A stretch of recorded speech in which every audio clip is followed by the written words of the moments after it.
Hey traders, this is Christian from Hertz Tribeca Trade Group with your midweek macro video. And what a week it's been so far. So a couple really interesting days, and it's definitely been a tale of two markets. That is going to be the theme of tonight's video. So what do we have here in the S&P? So we'll start with a couple charts. S&P, we had a really nice day yesterday where we finished on the highs. Today we did just about the opposite. We finished very close to the lows. So we're still trying to figure out what we want to do here. We're right in the middle of the daily value area. So, you can look at this one of two ways right now. And I'm not certain, but you can look at this, I'm not really certain in this market. So that's why I look at a lot of different other things and a lot of different other areas of the market that you can play while the S&P is trying to make up its mind right now, because that's what I believe is going on. So you have a couple of things going on. Real nice day yesterday. We are stuck right in the middle of value. We've been trying to make, we held last Friday a really strong move by the market on Friday, where we had jobless claims that came in. Job numbers that came in less than expected, but we held, and we held the bottom of value just when we thought we were going to break down, and we're back in the middle of value. So one of two things can happen here. We can get to the top of value. That is 2087. That's the resistance that I'm watching in S&P futures. That will act as resistance. If we can climb above, we could be coming out to a new all-time highs. So that is the one scenario. Again, I think you have to watch for short-term support 2041.75, which is the level that I was watching last week. I think that is a still very important level on the downside. The other thing that I'm watching here, kind of anticipating a little bit, but it looks like we've got a possible head and shoulders pattern forming here. So you got a left shoulder, head, and possible right shoulder. So if we do get back to the bottom of value, and we come across that, we could see a break of value here. However, if we break out here, the head and shoulders pattern is no longer valid. A very similar looking chart is small caps. Small caps behaved a little bit worse over the last couple days. You can see kind of the same pattern forming here, a little bit slanted here, so a little bit of a slanted neckline. But what I find a little bit more interesting is it didn't have that powerful of the rally as S&P did yesterday, but we had more of a bigger downside day today. So we're closer to the bottom of value. Why I think IWM, small caps, are important is because sometimes they lead the market. So going back to a tale of two markets.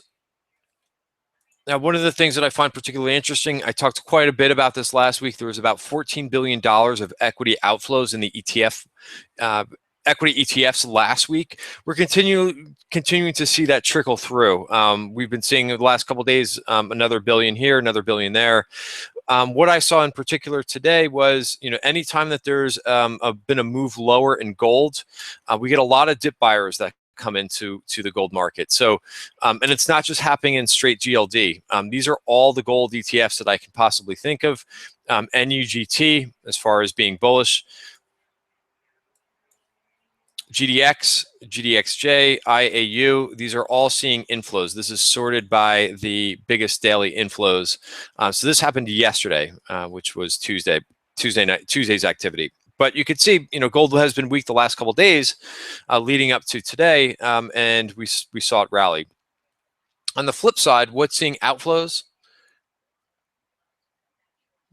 If I can get there, a lot of international names, and I have a lot of European names highlighted here. I've got EZU, EWG, which we saw really sell off at the end of the day today. We saw EWJ. We're also seeing outflows in China, which I'm going to get to in a minute. But we are seeing a lot of outflows in the equity space, and a lot as well in international markets. We've seen outflows all year long in Europe and Japan, but they're continuing, and they've been getting a little bit larger. FXI, I don't have this highlighted, but I can highlight it right now. That's also continuing to lose assets here. An interesting chart I want to show you is the outstanding shares of FXI, the China ETF. And you can see these start to really trail off. This is redemptions. This is money coming out of the FXI ETF. You can scroll back and look at over 5 years.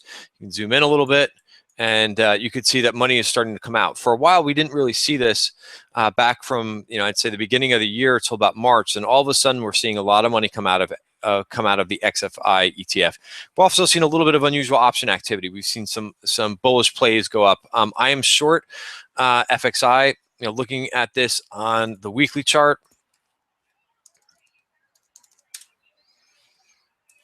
going to, this is the daily, which also looks bearish. The weekly chart, take a look. We're seeing a lot of these areas of the market that have been pretty beaten up, have risen to the bottom of value and have completely gotten rejected here. So that's what you see. We did not really get into the value area on the weekly chart for long. That's been rejected. Very similar. You can see this in copper as well. Copper, I was starting to look at a possibly bullish trade if we can get into, if we had turned into value. We did not. That completely got rejected. Another chart that I'm going to throw in here, which I think is also interesting, is the US dollar. US dollar, we broke trend. We broke the sideways trend about a week ago. We rose up, but we're looking vulnerable as it tried to get rallied all the way back to the beginning of the value area and rejected. So another area to watch. What was in the spotlight today on Wednesday was obviously retail, Disney, Macy's. They had some really bad earnings reports. That was the catalyst for today's move lower. We could look at the XRT ETF, really a sharp move lower. We saw this a couple weeks ago again, and it managed to sustain and move back. Back here, we saw a lot of put activity. If you remember, there was a huge order in Ross Stores. There was a huge order, just a lot of different retailers that went up. Urban, that was another name that we saw put activity in. But you had to be patient with those trades. If you got into those trades, you had a couple days. And then the market reversed. Well, it's certainly going back that way. And a lot of people are talking about, again, kind of the tale of two markets. Amazon taking a lot of business from the retailers. What's interesting about XRT is Amazon is in this ETF, and it's an equally weighted ETF, meaning the bigger companies like Amazon get the same distribution as the smaller names. So a lot of different, very diversified looking ETF, but that has certainly cracked pretty hard here. So, had a really nice run up for the first couple months. This kind of price action tells me that S&P is more likely to possibly form that head and shoulders pattern than break out to new highs. What you want to see is possibly, if the S&P, if you're a bull and you want to see the S&P break out, possibly you want to see a move forward in the financials. Maybe the financials break out here. We are trending along. I had this chart up earlier. I don't know if I still have it, but you can look at the KRE ETF.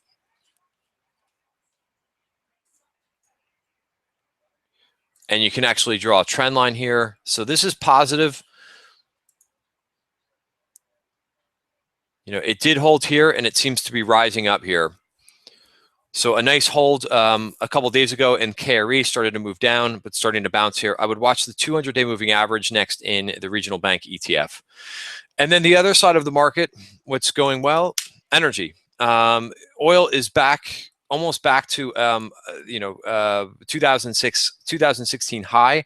We broke right outside of the value area, so very positive for energy names, and we got to close above value. So the next stop, I would say, is the high of about 46.83. That's the area to watch for crude.